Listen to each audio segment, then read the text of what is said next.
Yeah, he right about what he's saying. The streets ain't all what it panned out to be. I know it looked good at first, but you're gonna end up either dead or you're gonna end up in jail for the rest of your life. Your homeboy gonna tell on you, trust me. Then while you in jail, he gonna be fucking on your girl too. I guess first we go right to left. Just say your name. All right, man. My name is Jason Wise. My name's Sharon Davis. My name is Terrence Brewer. Jarmon Davis. Okay. Well, I come from a long line of that. You know what I'm saying? That's how we live in the streets. It's trying to manipulate and get over on the situation instead of taking accountability for yourself. Say me and him will do something. He gets part and I don't. By him being part, I end up getting part. We all put it on him. Not taking responsibility that we all did it ourselves. So as a man, I felt like that was something I had to learn and learn to overcome. So that way I wouldn't make these kind of mistakes. So I wasn't worried about somebody calling somebody a snitch or something. In order for him to snitch, you got to give him something to snitch about. So therefore, taking accountability is becoming a man. So that way I won't have to deal with, situations like that. You know what I'm saying? You gotta go first and get back off what he had just said. I'm in a situation like that. I've been in jail for 16 and a half years for something I didn't do. I was involved in a situation, but I didn't actually kill that man, you know what I'm saying? But I wish a guy that I was with would have touched accountability and say, you know what, they dude got all that time, or they trying to give him all that time and go ahead and let them know that they did it. You know what I'm saying? But he didn't do it. But now I'm sitting in this motherfucker doing all this time. But now I've been here for 16 years. I'm taking accountability. I got 3 kids now. So I'm taking accountability of everything that I got, or anything that I'm doing now. I have changed my life totally, you know what I'm saying, completely. But I'm taking accountability now. I know what accountability means now today than I did before. You know what I'm saying? So there we go. And touching on what they were saying, I feel like accountability is owning up to your own actions, being responsible for your own actions, not pointing the finger. I remember, I'm 35 now, but when I came to jail, I was 19. I've been in jail for 16 years. Yeah, 16 years. So I know when I first came into the system, I used to kind of like point the finger on, why I'm in here and point the blame and you know what I mean? And at the end of the day, didn't nobody force me to do what I did. You know what I mean? I chose to make the decision that got me put in this situation. You know what I'm saying? And it took a minute for me to realize that, but once I was able to, I was able to be at peace with my situation and whatnot. So I just think that accountability is just being owning up to your decisions and the choices that you make. And I also believe that that's what men do too, though. You know what I mean? In order to call yourself a man, you have to be accountable for yourself. You know what I'm saying? That's just, that's what it is, yeah, for sure. So I feel like they basically touched on everything. But like, since I'm younger out of all them, I'm 23. I feel like accountability and responsibility both fall in the same lines because to take accountability, you got to be responsible. And to be responsible, you got to take accountability for your actions. So without that, and without me coming to jail, when I was 18, I would have never even learned how to do all that. I mean, I probably would have did it, but it would have never happened as fast as it did. So in a sense, you look at this as kind of like a reset and kind of like a forced accountability. At first, I looked at it like a downfall, but throughout the years and the stuff that has happened and the stuff that I experienced, I take it as a blessing. Yeah. Because difference, like the way I was going, I could have been in jail for something different. Or I wouldn't be here talking to you, having an interview with you. That's real. That's a unique perspective. I think a lot of times I think on the outside I think that like everybody in here is just saying like I shouldn't be there, but then when you have people who are saying like, man, maybe not wake up, but I need for sure. for everybody, especially in a situation where you might be innocent of everything. We all know we've all been impacted, like black, brown, you've been impacted by this system somewhere.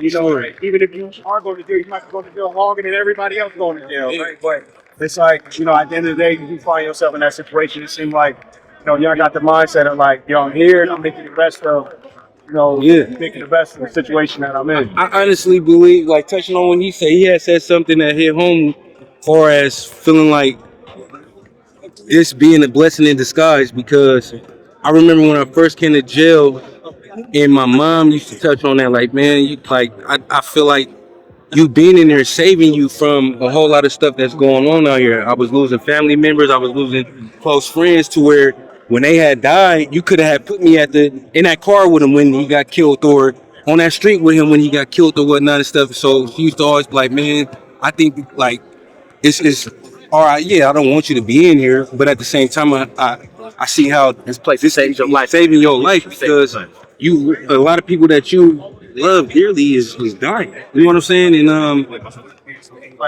the route that we was going on, we was on the road of destruction. You know what I'm saying? And I feel like if I didn't come to jail, I'm not gonna say that. I don't know. I ain't gonna lie. It was a point in time where I didn't think I was gonna make it to 21. You know what I'm saying? Just the way that we was living. And I was always advanced for my age. You know what I'm saying? But at the same time, these certain things though, when coming to jail, opened my eyes and gave me perspective just on life in general. You know what I'm saying? Like as far as the false beliefs and things that we was believing in, understanding like that shit wasn't really about nothing. You know what I mean? If it wasn't for jail, Yeah. if it wasn't for jail, as discipline, without discipline, we would have thought it was still cool to keep doing what we was doing. Sure. It's not structured. It's missing from my structure. It made me learn. It made me learn the three things: self-discipline, to be humble, and just. It's some way better out there than this shit. Sure. This jail stuff has helped me out a lot. I know for sure if I was out there in the streets right now, I'd be dead. I got like 15, 16 people. My friends, close friends that I grew up with is dead right now to this day, and I would have been right there with them. Car crashes, gun violence, it just would have happened. You know what I'm saying? A lot of my friends got life in jail, all that type of stuff. But I'm glad that I did come to jail, because now I don't have those friends no more. I don't even hang out with the type of dudes no more. I got a wife, 3 kids, and that's the type of life that I'm trying to live, a positive life, you know what I'm saying? Trying to get out there and work and stuff. I never thought about working before. You know what I'm saying? So I think this is a blessing in disguise. I wouldn't change nothing that happened. You know what I'm saying? I'm mad that dude didn't do what he was supposed to do, but at the same time, I'm glad he didn't do what he had to do, because now I became a man in jail. You know what I'm saying? It's fucked up, but I became a man there. You know what I'm saying? So Sure. I got to get out there with the kids and show them kids the way. You know what I'm saying? For they end up the same way that I ended up in here, because it's the same game that I grew up on, make the same game like it was. You know what I'm saying? So everything has changed. You know what I'm saying? So ain't no need for me to get back out there on that same type of mission. The game has changed. You know what I'm saying? Then I'm older. I don't know what's going on now. Almost 2 decades. I don't know what the hell out there in the world. I'm actually scared to go out there right now because I don't know what to expect. You know what I'm saying? It kind of fucks you up, and then it helps you out. You know what I'm saying? But when I don't know, it's crazy. They do all this shit, put us in jail, but they don't really necessarily really give us the shit that we actually need, because they don't know what we're going through. They don't know what we're going through. They don't know what we've been through. So we just really here to these programs and all that other stuff that they do. No, really put somebody up here that have been through what we've been through, so they can sit there and talk to us. Like, when I got out and I did this is what I did. This is what I did. And a lot of times they not really giving that to us. You know what I'm saying? So, No, for sure. Yes. To touch on what you're saying, what are some of the things that you feel like are needed as you guys like work towards transitioning back into society? Like, out there in the struggles, killing motherfuckers, doing all the type of shit that we was out there doing, and then came to jail for it, and came home and being successful. And then they can sit here and tell us what matter how they did it and what they did, and show us. Like, man, this is what I did. I was doing the killing, I was out there pimping, I was out there doing this. I was just in jail for doing 25 years or 16 years or whatever, and this is what I'm doing now. It showed me that I could do that when I get out, because I feel like it's impossible for a person, especially a black man in America, you know what I'm saying, to get out right now and try to sit there and try to go get my shit together. Go out there, first of all, I'm a convict, and look how I look. I look vicious. I'm a big guy. I'm black. I'm look vicious. They say I look vicious because I'm black. I'm black. Yeah, I'm vicious. They ain't scared of a big ass bear. They scared of a big black man. You know what I'm saying? It's crazy to me. But that's the shit that we be in here thinking about, and what we be in here going through, though, man. Usually before, like a couple years ago, I would never even got on this. This shows you right here. I changed his life. I changed everybody else look like the police shit. You know what I'm saying? Getting on this camera and stuff like that. Yeah, sure. Yeah, man. Like they said, man. Just going through trials and tribulations a lot, and it feel better dealing with somebody that's been through your situation, because based on they know how to help you. You know what I'm saying? They're not looking at you as like, oh man, he's a convict, man. He's gonna mess up. He's gonna screw up. He's gonna be back. They help us but they're already biased to us though. Like they already expecting us to mess up. They already had a mindset of, oh, he's gonna do it again. He ain't learned his lesson. He's a convict, and you just need that extra love, that extra push to show you gonna be all right, man. I'm gonna help you step by step by step. Like even if somebody did have a mess up, ain't nobody perfect. You know what I'm saying? Ain't nobody perfect. Sometimes sadness and trials and tribulations get the best of some people. You know what I'm saying? Because it happened to all races. You know what I'm saying? White people, Asians, Mexicans, like a bad situation is a bad situation. As you can see, ain't nobody perfect. But to have, like he said, to have that extra push, like, no, man, I got you. When I do have them bad times, man, I got you, man. You gonna be all right. That's what we lacking around here. Because the minute somebody do something, they playing a blame game. Oh, he's out there. He's going to do this. He's trying to manipulate the system instead of figuring out what's really wrong. That's how we think society gonna look at us, because how they look at it, they supposed to be, you know what I'm saying? So now if the police is looking at us that way, so society gonna look at us that way too, and we just kind of just a piece of shit. Still humans too. We just fucked up. You know what I'm saying? Everybody need a second chance. Give all the motherfuckers second chance. Why we can't have one? Yeah, That's hard, man. Like, our purpose in all of this, right? Is to like come in and humanize. Like I said, if you black and brown, either you've been directly affected or your family members, you know what I mean, your parents, whatever the case may be. So it's like our goal in all of this is to humanize and show the people on the outside that there, you know, is something redeemable here. You know what I mean? Like you said, like humanizing is like our number one goal in all of the work that we do. You know what I mean? So you see, so I started this program as a prison basketball program. Basketball cool, but this the real shit. You know what I'm saying? from me personally, pertaining to my situation, I've never been a juvenile hall, I've never been a YA, never been in no camp, no none of that shit. This is my very first time ever being in trouble with the law. It just so happened to be for something severe to where they gave me life. You know what I'm saying? And just it's crazy because when you go through trial and stuff, they talk about the case, but they don't never go into how did we lead up to this point? How did he go from being an innocent kid to playing with toys and watching cartoons and all that shit to, you know what I'm saying, to shooting guns and selling drugs, whatever the case may be. You know what I'm saying? It's a disconnect. You know what I'm saying? And they don't. It's sad because they don't never touch on that. It's just based on the case, but it's deeper than just what I'm in this courtroom for. You know what I'm saying? They don't say whole. they pay See what they don't do is see who we grew up in is in the hood. You know what I'm saying? That's what they don't understand when we go to court and white motherfuckers. Just not even say white people that look at us as the low as a barrel. You know what I'm saying? When I was growing up, we had group home. I mean, not group home, but we had Boys and Girls Club and stuff like that. They started shutting all that shit down. They was giving us food and up in there. We was up in there for the air conditioning and stuff like that. They started shutting everything down. So we just out here not doing nothing. Don't have anything to do. They got us right here in the top area. Mama on crack, daddy on crack. We ain't got no money, so what else we gonna do? We hungry. We gotta go eat. We gotta go get it. They don't look at that and see what we came up. We doing motherfuckers getting shot, people selling drugs, all types of stuff that we see. I'm coming out, my first time seeing a dead body at 6 years old. You know what I'm saying? It's just crazy. They don't think about what we been through. Like they say post-traumatic stress for the people that go to court. We have post-traumatic stress since I was about 6 years old. I see dead body. But I can't go in there and tell these people that say that because they ain't gonna believe me or nothing like that. They just looking at me like this black motherfucker. They looking at this piece of shit. You know what I'm saying? But think about where I came from, where y'all put us at. You know what I'm saying? We in the hood where there ain't nothing there. Trucks get to drive there. I be big wheels get to drive there with all that pollution, all the drugs and all the guns coming over. Where they getting all these damn guns from? They putting it there for us. Fuck ourselves up. You know what I'm saying? But they only we go to court and shit. They giving us all this time, man. They giving us too much time. Too much time. And he was saying like they're not gonna believe you, and it's because they don't come from these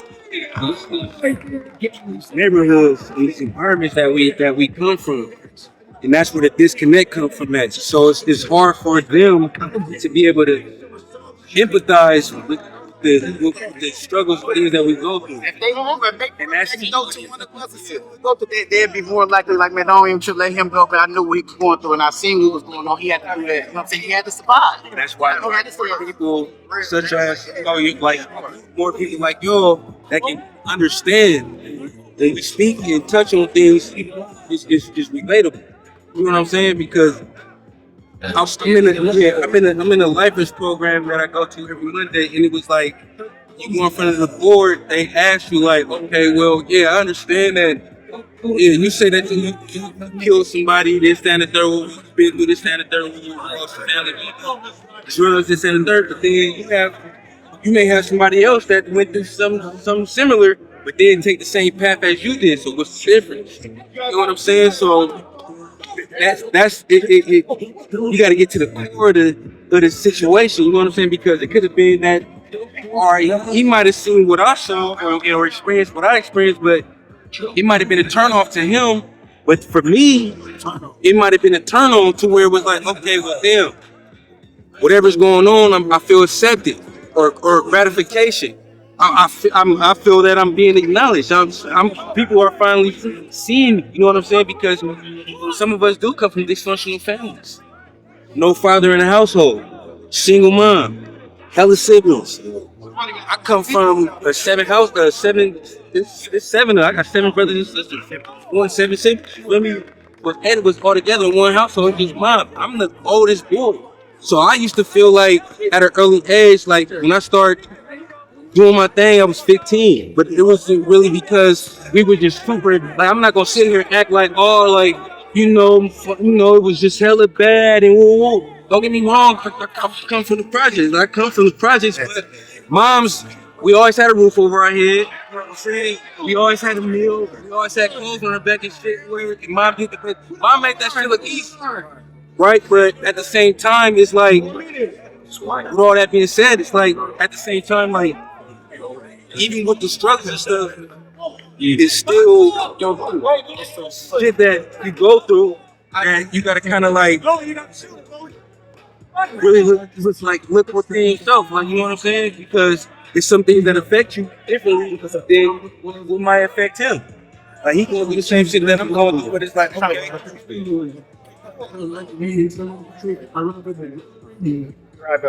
I'm almost last now. Yes.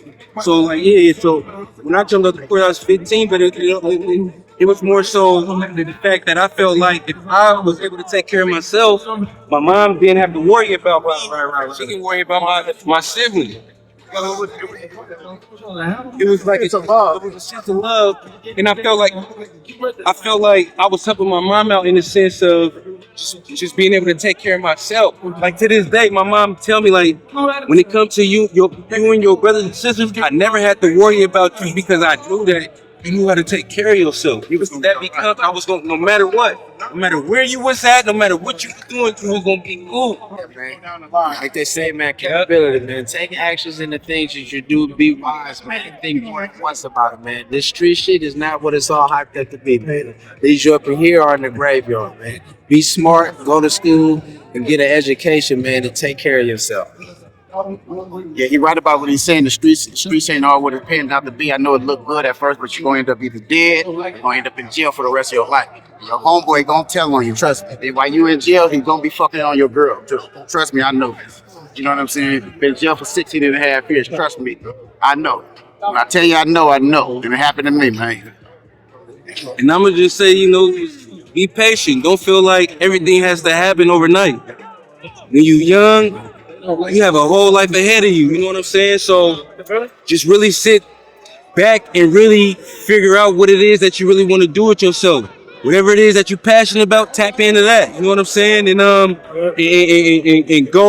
go full throttle with it. You know what I'm saying? Don't half step, don't none of that. Like whatever it is that you feel passionate about, really do that shit. Like you feel me, and figure out how you can really capitalize on it and make some money off that shit. You know what I'm saying? But whatever it is, whatever you do, you don't want to come to this shit, man, because it's not what it's all about, man. It's so much world and life out there, and different things, and cultures, and places for you to go out there and experience and shit.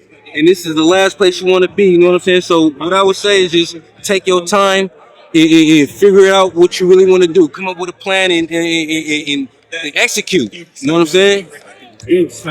What I say to the youth is listen to the ones that love you and not the ones that just like when I say love, I mean love you genuinely, not just with a hidden agenda. Yeah, that's all really it.